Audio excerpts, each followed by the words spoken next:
जय Shri Ram divine souls, जय बाबा नीम करोली महाराज की। कैसे हैं आप सभी? आशा करता हूँ कि भगवान का आशीर्वाद और मार्गदर्शन आप पर बना रहे। देखो, जिनका भी डिवाइन मैस्कुलाइन, यार एक तो देखो पता है क्या होता है, इनिशियली हम ना एनर्जीज को लेबल करते हैं कि वो डिवाइन मैस्कुलिन है, वो हम डिवाइन फेमिनिन है, ऐसा ऐसा। लेकिन आपने एक चीज नोटिस करी होगी कि अब इतने समय हो जाने के बाद अब आपको फील नहीं होता है कि यार कौन क्या है। वो बस एक लेबल है, क्योंकि हमने इस जर्नी में सारा चीज को लेबल कर दिया है ना। कार्मिक, twin flame, soulmate, narcissistic personality, तो इन सब चीजों की वजह से लेबल कर दिया, तो अब हम एक दूसरे को ऐसे ही डिनोट करने लगते हैं। बट इसका जो रियल कॉन्सेप्ट है वो यही है कि हर एक के अंदर है दोनों एनर्जीज। ठीक है, मतलब आप देखो कि एक एक संत जो है, संत महापुरुष है, वो कैसे बैलेंस है। उसके पास तो कोई उसका अदर काउंटर पार्ट नहीं है, क्योंकि वो गॉड की कॉन्शियसनेस के साथ अलाइंड है।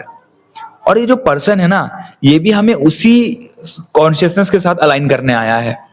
ठीक है, और अलाइन हो ही जाते हैं। कभी यूनियन में होके कभी यूनियन में आके हो जाते हैं, कभी यूनियन में डिले होके भी हो जाते हैं, बट हो जाते हैं, क्योंकि गॉड का भी जो है एक ही पर्पस है कि जो भी डिवाइन सोल्स हैं उनको उनके साथ अलाइन कर देना, ताकि किसी पे डिपेंडेंट ना होना पड़े। ठीक है, तो जिनका भी पर्सन है अभी उनको सही रिएक्शन नहीं दे रहा है, सही रिस्पॉन्स नहीं दे रहा है, तो देखो जरूरी नहीं है कि आपका ट्विन फ्लेम है तो उसके साथ कर्मा नहीं है। उसके साथ जितना कर्मा होगा वो बाकियों से बहुत कहीं ज्यादा होगा, कहीं ज्यादा होगा, और कहीं इंटेंस होगा। इट मीन्स कि ट्विन फ्लेम के साथ सबसे ज्यादा ऑन ऑफ हो रहा है ना, और सबसे ज्यादा हर्ट वही कर रहा है, इसका मतलब सबसे ज्यादा कार्मिक बॉन्ड यही है। अब जो कि उसके साथ एक इंटेंस कनेक्शन भी फील हो रहा है, तब हमें लगता है कि यार इसके साथ तो इतना कनेक्शन फील हो रहा है, उसके बावजूद भी हमें ऐसा क्यों कर सकता है या कर रहा है। कि सबसे ज्यादा कर्मा वही है, और वही सबसे ज्यादा लेसन है आपका। उसी पर्सन के साथ एक नहीं कितने लाइफ टाइम्स को आपने जिया है उस पर्सन के साथ। कभी छूटे हो, कभी मिल के बिछड़ गए हो, कभी मिले ही नहीं, तो वो सारी चीजें एक ही साथ गैदर हो गई इस लाइफ में। अब सब छोटी छोटी मिलके बूंद बूंद से घड़ा बढ़ गया, बूंद बूंद से घड़ा भर गया। तो अब वो घड़ा भर गया तो पहले वो घड़े को खाली करना जरूरी है। तब वो इस समय पे अभी घड़ा खाली हो रहा है। जैसे ही आपका वो लेसन कंप्लीट होंगी, आपका वो जो अंदर एक बेचैनी है, एक हलचल है, वो जब शांत होने लगेगा, तब देखोगे कि अचानक से यूनियन हो जाएगा। अचानक से आपका करियर में एक नया मोड़ आ जाएगा, बिजनेस आपका न्यू लेवल पे चला जाएगा, आपके रिलेशनशिप्स बेहतर होने लगेंगे। यार जब तक कार्मिक बॉन्ड होगा ना, तब तक यार वो कर्मा हमें बार बार ही फेस करने को मजबूर करेगा। कर्मा हमें फेस करना पड़ता है।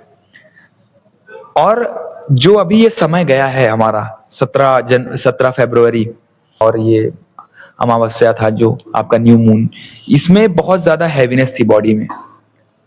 हमने एनर्जीज को बहुत अलग लेवल पे फील करा। इस समय पे बहुत सारी चीजें छूटी है, जो कि आप देखो कि हर जगह बात भी हो रही है कि जो है एनर्जी 9 ईयर की कार्मिक साइकिल को एंड करा है।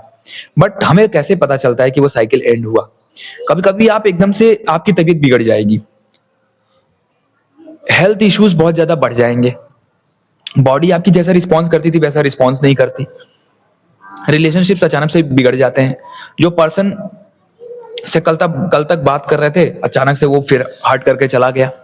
मतलब इस तरीके से एकदम से जो है चीजें इनएप्रोप्रिएट हो जाती हैं, और जैसा आप सोच रहे थे, जैसा आपका चल रहा था, एकदम से वो फ्लो टूट जाता है किसी ना किसी कारण से।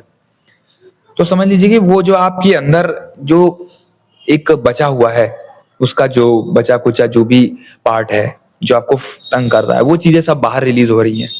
हेल्थ बिगड़ जाएगा, डाइजेशन इशू आ जाएगा, अचानक से कुछ ऐसा आ जाएगा जो बॉडी रिलीज कर रही है। तब समझ लीजिए कि आपका कोई ना कोई साइकिल एंड हुआ है, कोई ना कोई कर्मिक साइकिल जो है एंड हुआ है। खुद के साथ भी होता है, हेल्थ इश्यूज में भी होता है, रिलेशनशिप में भी होता है। ठीक है, तो ऐसे कई सारी चीजें होती हैं उसमें। ऐसे में हम पता करते हैं कि हाँ ये चीज होती है। तो अभी जो 17 फेब का जो एनर्जी हुआ है, ये एक कार्मिक साइकिल को एंड करा है उसने, और बहुत पुराना कार्मिक बर्डन को एंड करा है। तो ऐसे में बॉडी बहुत थक जाती है, बहुत सारे टॉक्सिन्स बाहर छोड़ती है थकान के रूप में, हेल्थ इश्यूज के रूप में। या बहुत ज्यादा आइसोलेट हो जाते हैं, बिल्कुल बात करने का दिल नहीं करेगा लोगों से, ऐसी सब चीजें होती हैं। बहुत घबराना नहीं है उस समय पे, बहुत बर्डन लेना नहीं है, तब बहुत बॉडी रेस्ट मांगती है। तो रेस्ट करो उस समय पे, रेस्ट करो, कुछ न्यू के लिए तैयारी हो रही है, बॉडी में न्यू एनर्जीज आएगी। न्यू मून जैसे जैसे आगे बढ़ता जाएगा वैसे वैसे एनर्जी हमारी इंक्रीज होती जाएगी, ठीक है। और तब सारी चीजें अलाइन होती हैं। तब क्या होता है कि फिर चीजें, ऐसा नहीं है कि आज आप दुख तकलीफ झेल रहे हो तो हमेशा ही झेलोगे, या वो पर्सन आज आपको जो है रिजेक्ट कर रहा है तो हमेशा रिजेक्ट करेगा, नहीं। वो एक समय है, एक कार्मिक बॉन्ड है। मतलब बॉडी यहाँ एक लिमिटेशंस के साथ आई है। सोल, देखिए, जो हमारी चेतना है उसके पास क्या है, वो तो जब गॉड की कॉन्शियसनेस से कनेक्ट हो गई तब उसके पास कोई बंधन नहीं है। बट बॉडी के पास बंधन है, बॉडी बंधी हुई है किसी ना किसी बॉन्ड से, किसी ना किसी पैटर्न में है। इसीलिए ये बॉडी भी मिली है, क्योंकि हमारे पास, हमारे सोल के पास कोई बंधन था, इसीलिए ये बॉडी मिली है, ताकि जाओ उसको एक्सपीरियंस करो, सीखो, रिलीज करो और फिर आओ वापस, फिर अपने स्टेट पे वापस पहुंच जाओ। तो वो एक वही वाला सीन चल रहा है। और ट्विन फ्लेम्स के जीवन में ना ये वाला चीज बिल्कुल कूट कूट के भरा होता है। मतलब कि उनके जीवन में कार्मिक पैटर्न्स बार बार रिपीट होते हैं, बार बार ही टूटते हैं, बार बार ही रिपीट होते हैं, बार बार ही टूटते हैं, यही चल रहा होता है। क्योंकि यार एक लाइफ टाइम का नहीं है, बहुत लाइफ टाइम्स के कार्मिक बॉन्ड हैं, खुद के साथ है। आप देखोगे सालों साल यार खुद की हेल्थ ही नहीं सही होगी, आप देखोगे कि सालों साल रिलेशनशिप्स अच्छे ही नहीं रहेंगे, वैसे की वैसे ही चलते रहते हैं। सालों साल आपकी स्टकनेस करियर में, पैसों में बनी रहेगी। क्यों? क्योंकि आपके उस पैटर्न के साथ जो है, उस सिचुएशन के साथ जो है कार्मिक बॉन्ड है। और समय के साथ साथ चीजें रिलीज करते हैं, हम आगे बढ़ते रहते हैं।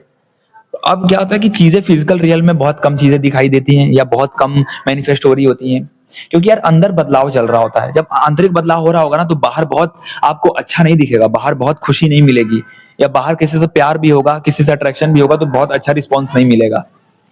तो सब उसी बीच में सब आते हैं ताकि सारा क्लियरेंस एक ही साथ हो सके, और फिर वो लंबे समय तक चलता रहता है। तो अभी लग रहा होगा कि आज तक भी इस पॉइंट पे आप खड़े होंगे कि लग रहा है कि यार चीजें नहीं हो रही है हमारे हिसाब से, हमारा पर्सन नहीं मिल रहा है, बार बार रिजेक्ट कर रहा है।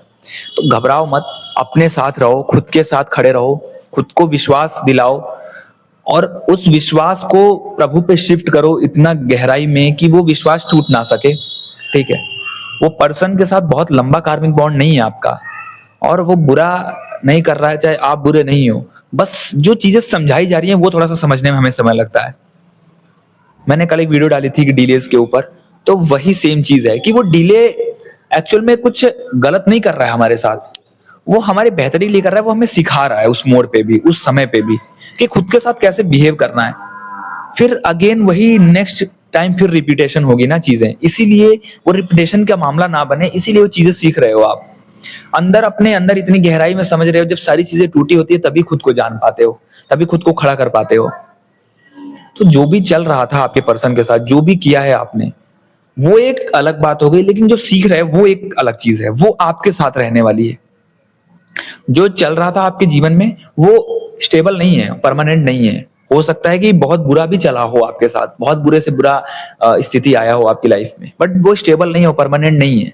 बट जो आपकी सीख है, जो लेसन है, वो स्टेबल है, वो परमानेंट है, वो आपको हर जगह काम आएंगे। वेदर यूनियन हो या ना हो, डजेंट मैटर। तो जिनका नहीं हो रहा है वो हो जाएंगे, घबराना ही नहीं है। कार्मिक बॉन्ड टूट रहा है, टूटने दो। टूटने के बाद जब मिलता है ना कोई पर्सन, जब कार्मिक बॉन्ड टूट जाता है, जब कार्मिक पैटर्न्स टूट जाते हैं, तो यार वो नेक्स्ट लेवल पे मिलता है।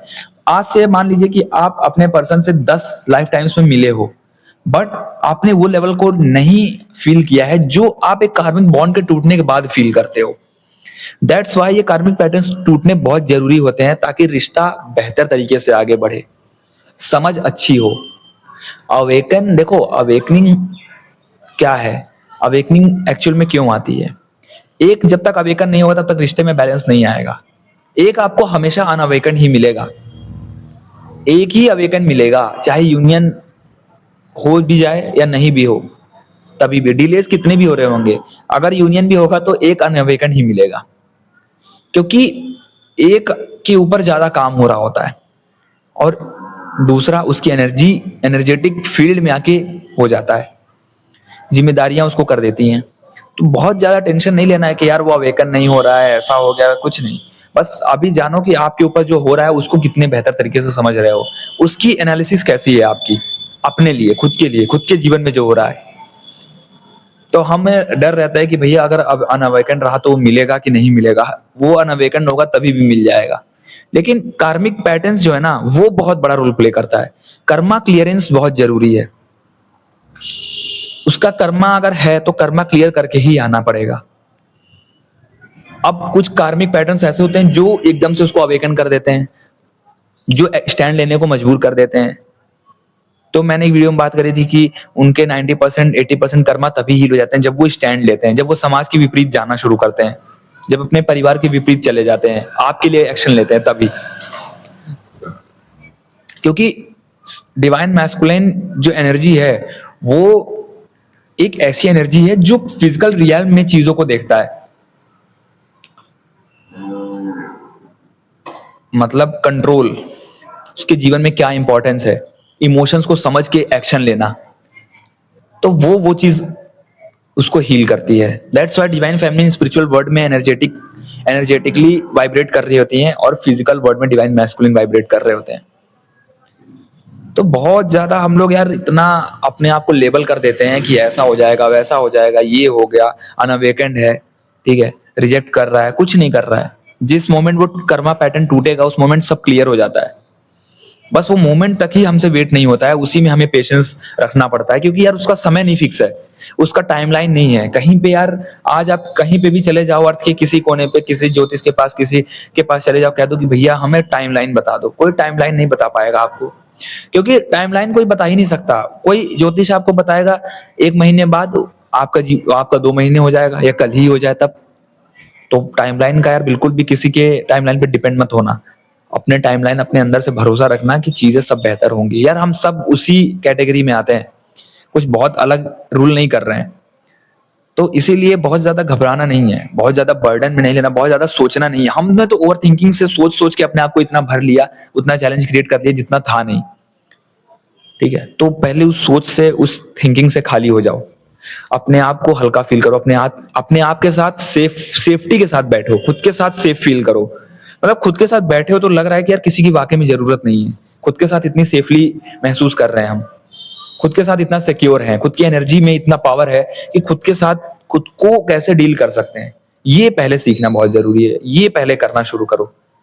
ठीक है, जब प्रॉपर अपने आप के साथ 15-20 मिनट, आधा घंटा बैठते हो ना, इसीलिए मैं हर एक का मैं सेशन भी लेता हूँ, तभी भी मैं यही बात बोलता हूँ कि सबसे पहले आप सुबह उठो ना, सुबह उठ के आप जब फ्रेश हो गए, नहा धो लिए, तो प्रॉपर कम से कम 15-20 मिनट खुद के साथ बैठो, खुद के ऐसे वाइब्रेशंस को पकड़ो। कोई चैंटिंग कर रहे हो ना, तो चैंटिंग करके उसकी वाइब्रेशन यहाँ और यहाँ फील होती है, तो उस वाइब्रेशन को फील करो, उस वाइब्रेशन को पकड़ो। उसके साथ जब बैठना शुरू करोगे ना यार, तब आप समझोगे कि एक्चुअली मेरे अंदर हो क्या रहा है और मेरे अंदर जो क्योस है वो मुझे कहना क्या चाह रहा है। तब हम बाहर ही नहीं फोकस करते हैं। तो बैठना शुरू करो अपने आप के साथ, और ज्यादा स्ट्रेस मत लो, ओवर थिंकिंग मत करो, सब ऑटोमेटिक क्लियर हो जाएगा। कोई भी पर्सन यहाँ पे ना सिर्फ सीखने नहीं आया है, ठीक है, सीख के जीने आया है। हम कॉलेज कितना करते हैं, 3 साल, 4 साल, 5 साल, फिर कमाना ही तो रहता है। बस लाइफ के साथ भी वही है। बट हमें उस समय पे सबसे ज्यादा घबराहट होती है जब लाइफ हमें सिखा रही होती है।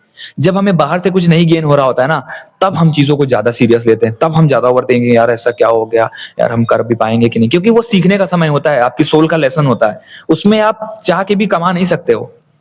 उसमें आपको ये नहीं कर सकते कि एंजॉय करोगे, नहीं। जब सीखने का समय है, जब क्लासेस जानी है, स्कूल जाना है, स्कूल में एंजॉयमेंट नहीं है। फिर सुबह 8 बजे निकलना है, 7 बजे बस आएगी, 8 बजे स्कूल पहुंच जाओगे और शाम को 4 बजे छुट्टी होगी, 3 बजे छुट्टी होगी। उससे पहले ना कोई वैकेशन में जाना है, ना नाना नानी के वहां जाना है, ना किसी रिलेशन में जाना है, ना दोस्ती रखनी, नहीं। सिलेबस पढ़ना है, इंटरवल होगा 1 घंटे का, ठीक है। सब चीजें वैसी चल रही हैं, स्कूलिंग चल रहा है हमारा, बस वो सोल स्कूलिंग चल रही है, ठीक है। तो उसमें यार अब हम परेशान रहते हैं कि हमें बाहर से मजे नहीं मिल रहे, एंजॉयमेंट नहीं मिल रहा, नहीं मिलेगा, क्योंकि स्कूलिंग चल रही है ना। स्कूलिंग में मजे कहाँ मिलते हैं आप बताओ। शाम को 4 बजे 5 बजे घर आते हो, फिर ट्यूशन चले जाते हो, फिर रात में आए, खा पी के सो गए, पढ़ाई किया, फिर अगले दिन की तैयारी, बस यही चल रहा है इस समय पे, और यही चलेगा। जैसे स्कूलिंग खत्म होगा, फिर आप जॉब करोगे, कमाओगे, फिर जियोगे, जो करना है करना, अभी स्कूलिंग चल रहा है तो अभी परेशान मत होना। अभी स्कूलिंग में जो लेसन है, जो सिलेबस है, उसको सीखना जरूरी है। जय श्री राम, जय बाबा नीम करोली महाराज की।